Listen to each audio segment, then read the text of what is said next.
எனக்கு பன்னீர் ரோஸ் வைக்கணும்னு ரொம்ப ஆசை. எனக்கு அது ரொம்ப பிடிக்கும். அதில் வர ஸ்மெல் ரொம்ப நல்லாயிருக்கும். ஸோ சின்ன பிள்ளையில எங்கள் வீட்டில் இருந்தது. இப்போது எனக்கு வைக்கணும்னு ரொம்ப ஆசை. ஒரு நர்சரியில் கேட்டப்போ ₹80 ₹90 சொன்னாங்க. இது வந்து பார்த்திங்கன்னா நான் ஜஸ்ட் ₹50க்கு தான் நான் இதை வாங்கினேன். ஸோ தளிர்லாம் வந்துருந்துச்சு. இது வந்து பிளான்ட் இது வேண்டாம் அப்படின்னு சொன்னாங்க அவங்க. ஆனால் எனக்கு என்னமோ இதை தான் வாங்கணும்னு தோணுச்சு. இதில் அதிகமாக இலை இல்லைனாலும் அதை தான் வாங்கணும்னு தோணுச்சு.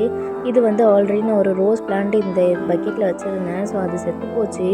ஸோ அதனால் அதை எடுத்துகிட்டு நம்ம அந்த இடத்துல தான் இப்போ இந்த பிளான்ட் வைக்க போகிறோம்.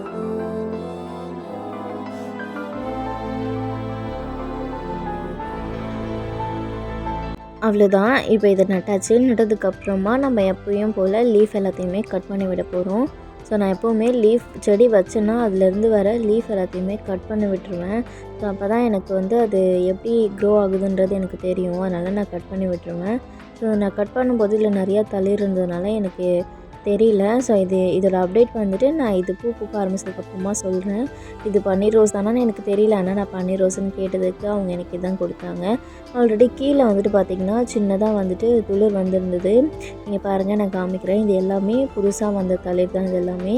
ஸோ பார்க்கலாம் இந்த பிளான்ட் நமக்கு எப்படி பூ கொடுக்குது அப்படின்றத பார்க்கலாம். தேங்க்ஸ் ஃபார் வாட்சிங். Follow for more videos. Happy gardening.